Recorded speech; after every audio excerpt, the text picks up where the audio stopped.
Start with the surface tension part. इसमें सबसे पहले हम कुछ बेसिक चीजें पढ़ेंगे और फिर उसके बाद हम आगे जाके और थोड़ी डिटेलिंग्स करने वाले हैं, ठीक है।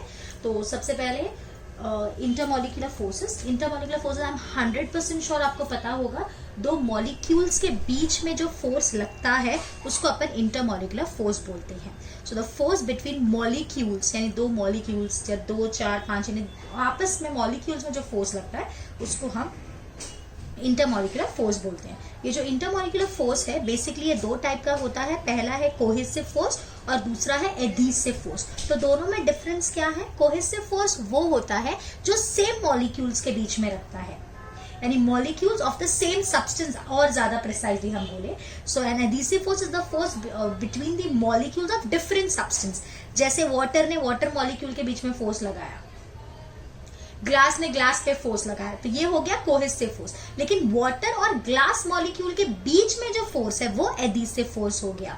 ये जो कोहेसिव फोर्स है ये सबसे ज्यादा स्ट्रॉन्ग सॉलिड्स में होता है और सबसे वीक गैस में होता है, ठीक है। तो यहाँ क्या लिखा है? Force of attraction between the molecules of the same substance. And what is adhesive force? It is the force of attraction between the molecules of different substance. Example, force of attraction between glass and water molecule. Clear? Next is range of molecular force. अब range का मतलब क्या है कि molecular force जो है ना वो डिस्टेंस तक ही लगा सकते हैं। जैसे यहाँ पे एग्जांपल लेते हैं, सपोज यहाँ पे एक मॉलिक्यूल है, दूसरा मॉलिक्यूल यहाँ पे है, तो ये मैक्सिमम डिस्टेंस है। इससे कम डिस्टेंस होगी तो ऑब्वियसली ये फोर्स लगेगा, लेकिन इससे ज्यादा डिस्टेंस पे ये फोर्स नहीं लगेगा। So it is the maximum distance from a molecule up to which molecular force is effective.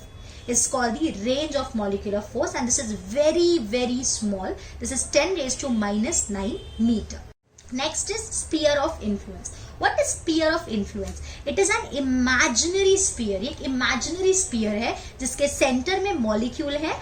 So here the radius is equals to the range. तो हमको यहाँ पे क्या दिख रहा है? एक सर्कल। बट अगर हम 3 डायमेंशन में देखेंगे तो वो क्या होगा? That will be a sphere. Clear?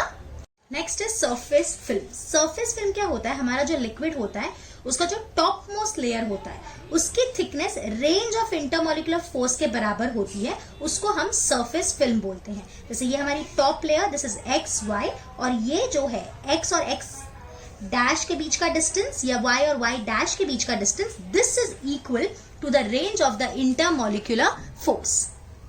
Thank you.